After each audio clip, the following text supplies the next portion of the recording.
Alright, mga kababayan, mga kaibigan, mga katokis, mga kapots, kamusta po kayong lahat? And once again, welcome back po dito sa ating mumunting channel, Simply Tokis Vlog. Tayo po ay magbibigay lang ng maiksing komento, opinion at reaksyon sa mga mainit na usaping pang-politika sa ating bansa. Pag-usapan natin mga kababayan, ito na naman kasi si Pangulong Marcos. Ikaw Pangulong Marcos, mali ang iyong mga choices, no? Ha? Dapat nagpapa-advise ka sa akin, Pangulong Marcos Ha? Kasalanan mo na naman to, Pangulong Marcos. Ikaw na naman ang mabiblame dito. Sasabihin sa'yo, tamad-tamad ka kasi. Weak leader ka kasi. Tanga-tanga mong mamili ng mga ilalagay mo sa mga pwesto. Biruin mo, sa kabaitan mo, ginagawang ka ng kalokohan. Sa kabaitan mo, ginagago ka. O kasalanan mo to, Pangulong Marcos. Ikaw na nga ang biniblame. Ikaw na ang biniblame sa pagiging inutil ng ICI. Parang iyan po ang pinaparating ni The Quitter,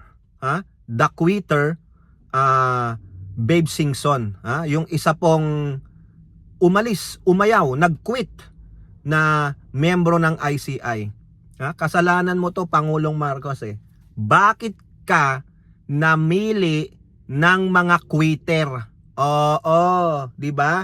Bakit ka namimili ng mga quitter? Dapat binibet mo maigi yan. Ako, nangangati mata ko. Dapat pinag-aralan mo mabuti ang mga yan, yung mga karakter ng mga yan. Oo. Nag-quit dahil mga selfish. Nag-quit dahil may kung ano-anong alibay. Oo. Kaya kasalanan mo talaga, Pangulong Marcos. Pangalawang pag-usapan natin, si Larry Gadon, merong pinuri at merong kinastigo. Ayan. Sino na naman ang pinuri nitong si Papa Gadon? At sino ang kanyang kinastigo? Alright, so shout out po lahat sa inyo and may God bless you all. So unahin natin itong si Pangulong Marcos na hindi marunong mamili. Siya po ang sinisisi na naman ng itong si Babe Singson na kung saan ay nag-quit, umayaw, nag-resign. Dahil daw po sa pagiging miyembro niya ng ICI, nagbago po ang kanyang kalusugan. Dati wala naman daw raw red flag sa kanya, hindi mataas kanyang high blood, wala siyang kolesterol, wala siyang ganitong sakit-sakit. Pero nung pumasok siya sa ICI bilang miyembro niyan, na red flag na daw po siya. Sinabihan siya ng doktor na may ganito ka, baka may diabetes ka na, baka mamaya meron ka na cancer, ganto. Tapos natatakot daw siya sa buhay niya at sa kapamilya niya. Kasi ang mga nakakaaway nila, nakakaharap nila, mga matataas na tao, mga politiko, mga powerful, may mga kapit, baka daw sila ay, alam nyo na, baka tambangan nga naman. Pangalawa, wala daw silang immunity. Sa mga lawsuit in the future, baka sila ay idemanda ng mga iniimbestigahan nila. At next daw po, wala daw silang mga gamit. Para kang pinapunta sa gera nang wala kang armas. Tulad ng yung mga tauhan daw doon nagtatrabaho ay puro volunteer. Tapos yung mga wala daw silang physical na mga printers, photocopiers, wala. Wala rin daw silang mga lawyers. At higit sa lahat, wala silang kapangyarihan na i-contempt yung mga hindi sumisipot. Wala po. Kasalanan po yan ng Pangulong Marcos. Ikaw, Pangulong Marcos, hindi ka marunong mamili ng mga taong ilalagay mo sa ganyan. Kasi bakit? Sabi nila incompetent ka, sabi nila weak leader ka, sabi nila bangag ka, at higit sa lahat sabi ni Ramon Tulfo, tamad ka. Kaya yan. Kung sino-sino na lang ang napipili mo, yun po yung sabi nila. Hindi po ako yun. Yun po yung drama ng mga anti-Marcos. At ginatungan pa ng isang quitter na si Babe Singson. Magaling daw sa magaling, sabi ng mga kakampi niyang dilawan si Babe Singson. Matalino, mahusay yan noong panahon ni Panot. Wala akong pakialam. Ang usapan ngayon ay ngayon. It is not about the yesterday. It is today. Diba? Kasalukuyan. Ano ang nagawa mo sa kasalukuyan? Ang nagawa mo, thank you very much. Pero not thank you. You quit. Nang iwan ka. Hindi mo kinaya. At the first place, hindi mo naman pala kaya. Tinanggap mo pa. Nagkunwari ka pang kaya mo. pretentious ka, pretender ka, pero sinasaluduhan ka ng mga kapwa mo dilawan. O, wala akong pakialam. O ngayon, Pangulong Marcos, hindi ka marunong mamili. Ang mga pinipili mo ay mga quitter. Magalong, nag-quit. Singson, nag-quit. Isang Duterte, isang Dilawan. O eto ngayon, nababalita mga kababayan. Meron na namang magkikwit. Yung ipinalit kay Magalong na si former PNP Chief Asurin. Susundan niya daw po yata si Babe Singson. Dahil hindi po sila magkasundo ng isa niyang kasamahan na si Reyes. Yung isa dyan, yung former Associate Justice ng Supreme Court na si Reyes. Hindi po sila magkasundo. So problema ng Pangulo yan. Kung hindi kayo magkasundo, all you have to do is sit down together. Settle your differences. How do you move forward? Tapos ipaalam nyo sa Pangulo. Ang Pangulo, nilagay kayo dyan, pinili kayo dyan para kayo ay magtulungan, magtrabaho ng maayos. Kung hindi man kayo nagkakausap eye to eye, and then settle your differences, freaking idiot. Ang nangyayari sa inyo, pataasan na lang kayo ng ihi dyan eh. Pwede ba magtrabaho kayo para sa sambayan ng Pilipino? Settle your differences. Pag nag-quit si Asurin, so ang mga napili ng Pangulo ay mga quitter. Pangulo, pwede ba? I-bet mo muna, i-bet mo. I-CI mo, parang nag-a-apply ka ng credit card. Tatanungin, yung employer mo, yung kapitbahay mo, misis mo, I-bet maigi. Quitter ba yan? May tendency ba yung mang-iwan sa ere? Mga ganun eh. Tulad ni Magalong, tulad ni Singson. Ang susunod si Asurin ay walang kwentang PNP Chief. Dahil lang hindi kayo nagkaka-eye to eye ni Reyes ayaw mo na. Settle it. Come on, dude. Ngayon, kung hindi nyo masettle, inform the president. And then when you inform that I'm leaving, then you don't have to open your mouth bashing the president and this administration. Pag ginawa nyo yun, yung tulad ng ginagawa ni Singson, you swallowed a bitter pill. You are so full of bitterness. Diba? Magsitigil na lang kayo, hindi kayo nakakatulong sa gobyerno, bagkus isa pa kayo sa nagpapabagsak sa gobyerno. Pangulo, pwede ba? Huwag kang mamili ng mga quitter. Sa kayo mga madadaldal, yung mga ahas, quitter na, ahas pa. Okay? So yun lang ang paalala natin, mamili ng tama, Mga walang hiya talaga tong mga anti-Marcos na ito eh. Now, punta naman tayo sa totoong loyalist, ang solid loyalist na walang iba kundi si Papa Gadon, Presidential Advisor for Poverty Alleviation, Larry Gadon. Okay, si Larry Gadon po ay merong pinuri at kinastigo. Sa balita po ng politiko, pinapupurihan po ni Papa Gadon ang walang iba kundi na si, tama ba yung sinasabi ko? Pinapapurihan niya po ang mabuting congressman, ang ating kakambal na si Representative Sandro Marcos.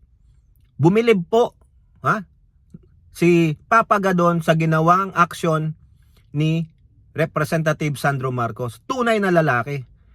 Inimbitahan niya ang sarili niya sa ICI. Hindi siya iniimbita ng ICI. Siya mismo ang nag-volunteer. Siya na mismo ang nag-imbita sa sarili niya. I'm willing to be investigated by the ICI. Kahapon, naka-receive siya ng letter inviting him. Pumunta siya the following day. Yan ang tunay na lalaki. Hindi man macho, pero may isang salita. Yan ang tunay na awit ni Andrew E. May isang salita. May prinsipyo, may gawa. Nagpa-imbestiga. Nanumpa na lahat ng sasabihin ay true and to the best of my ability and my knowledge. Ganon. Pero ang mga Duterte, wala bang mga kamay yan para itaas ang mga kamay para manumpa? Baka ang mga kamay nila nandun sa tumbong nila, nanguhugas sila ng tumbong nila. Yung mga tumbong nilang mababaho. Kaya si Papa Gadon, mga kababayan, bumibilib, pinapurihan niya. Nakakabilib naman talaga eh. Wala pang isang linggo, pumunta na. At pinaalam niya na wala akong proyekto sa Davao City na sinasabi nila. Kasi alam ko sinisiraan lang itong si Sandro Marcos. Hoy, hindi pa yan tatakbong presidente. Malayo pa yan. At alam naman namin na yung batang yan, Hindi yan tamilmil, papalagang kayo niyan. Matalino yung bata na yan. Yan ang dapat classic example ng mga kabataan. May good manners and right conduct. Edukado, matalino. Hindi tulad ng mga anak ni Digong na mga salaula. Oo, nagpapakita ng mga kung ano-anong pinapakita sa katawan. Oo, akala mo naman mga may tattoo sila, matatapang sila. Akala mo naman tatakot tayo sa tattoo nila. 'Di ba? O yan, tuwan-tuwa si Papa Gadon. Sino naman kinastigo niya? Di yung merong daga, yung may daga sa katawan. Sabi nga ni Antonio Tinio, bakit ka biglang dinaga? O akala ko ba dragon yung nakalagay sa likod mo? Yung pala, si Ratatouille. Siguro pag hinubad nyo yung t-shirt ni Polong, imbis na nakaganon yung dragon, ano nakalagay? Si Ratatouille, hi! Alam niyo yung moving Ratatouille ng Disney, di ba? Si Chef, hi! You want some bread? Kinastigo po ni Larry Gadon si Yot Man na may 51 billion man na may daga. Oo, dahil imbis daw na pumunta, nagdahilan. Oo. Kaya siguro sabi ni Gadon, kaya siguro hindi pumunta, baka may tinatago. Oo. Gadon, may tinatago nga si Yot Man Pulong Duterte. Ano 'yon? Yung daga. Tinatago niya yung daga Oo. Baka naman makita natin yung daga, gaano kalaki yung daga niya. Ang laki ng daga ni Pulong, oo. Biruin mo, tapang-tapang niya nung una. Tapang-tapang niya, sabi niya, asa na sila? Asa na ICI? Wala, okay. Ganun yung daga, di ba? Pag walang tao, lalabas sa lungga, yaba-yabang.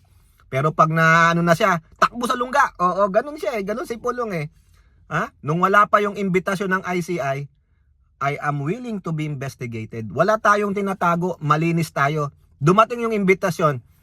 Hindi po ako sakop ng ICI. Yan po ay isang executive order lamang ng Pangulo and I am not bound to attend to that because we are co-equal branch of government. Isa po akong kongresista.